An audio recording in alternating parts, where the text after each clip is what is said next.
Chapter 2.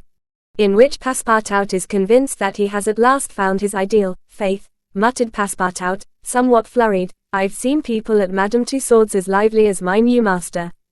Madame Tussaud's people, let it be said, are of wax, and are much visited in London. Speech is all that is wanting to make them human.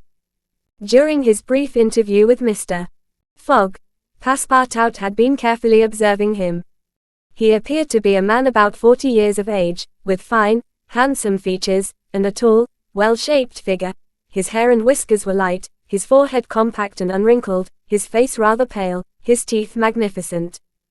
His countenance possessed in the highest degree what physiognomists call repose in action, a quality of those who act rather than talk. Calm and phlegmatic, with a clear eye, Mr. Fogg seemed a perfect type of that English composure which Angelica Kauffmann has so skillfully represented on canvas. Seen in the various phases of his daily life, he gave the idea of being perfectly well balanced, as exactly regulated as a Leroy chronometer. Phileas Fogg was, indeed, exactitude personified, and this was betrayed even in the expression of his very hands and feet, for in men, as well as in animals, the limbs themselves are expressive of the passions. He was so exact that he was never in a hurry, was always ready, and was economical alike of his steps and his motions. He never took one step too many, and always went to his destination by the shortest cut. He made no superfluous gestures, and was never seen to be moved or agitated. He was the most deliberate person in the world, yet always reached his destination at the exact moment. He lived alone, and, so to speak, outside of every social relation, and as he knew that in this world account must be taken of friction, and that friction retards, he never rubbed against anybody. As for Passepartout, he was a true Parisian of Paris. Since he had abandoned his own country for England, taking service as a valet, he had in vain searched for a master after his own heart. Passepartout was by no means one of those pert dunces depicted by Molière with a bold gaze and a nose held high in the air. He was an honest fellow, with a pleasant face, lips a trifle protruding, soft-mannered and serviceable, with a good round head, such as one likes to see on the shoulders of a friend. His eyes were blue, his complexion rubicund, his figure almost portly and well-built, his body muscular, and his physical powers fully developed by the exercises of his younger days. His brown hair was somewhat tumbled, for, while the ancient sculptors are said to have known 18 methods of arranging Minerva's tresses, Passepartout was familiar with but one of dressing his own. 3 strokes of a large tooth comb completed his toilet. It would be rash to predict how Passepartout's lively nature would agree with Mr. Fogg.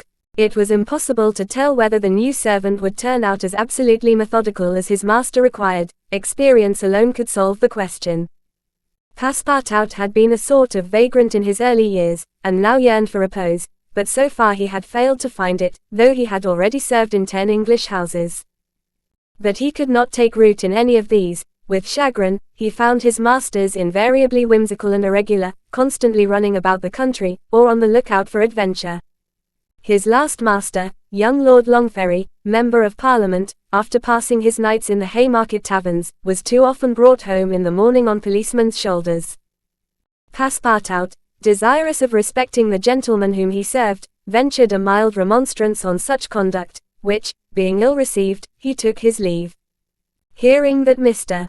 Phileas Fogg was looking for a servant, and that his life was one of unbroken regularity, that he neither travelled nor stayed from home overnight, he felt sure that this would be the place he was after. He presented himself, and was accepted, as has been seen. At 11:30, then, Passepartout found himself alone in the house in Savile Row. He began its inspection without delay, scouring it from cellar to garret.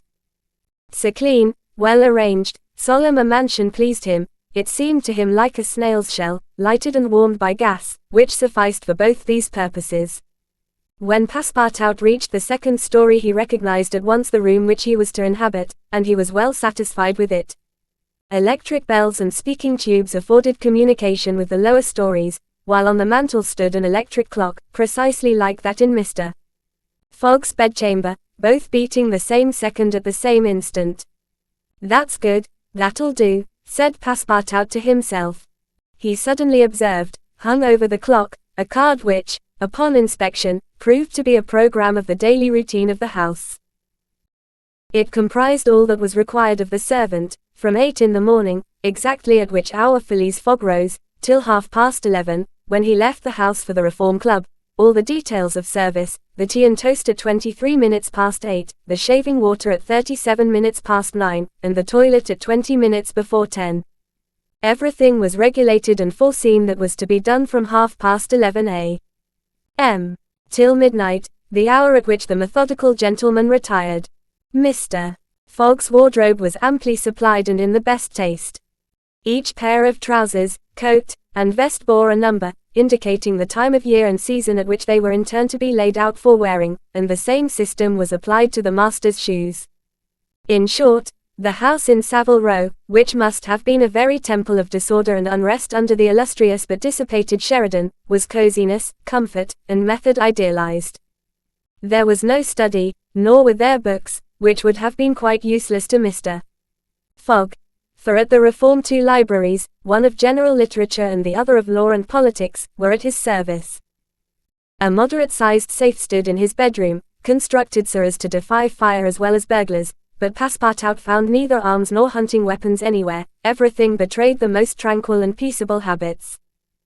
Having scrutinized the house from top to bottom, he rubbed his hands, a broad smile overspread his features, and he said joyfully, "This is just what I wanted. Ah, we shall get on together, Mr. Fogg and I. What a domestic and regular gentleman. A real machine. Well, I don't mind serving a machine."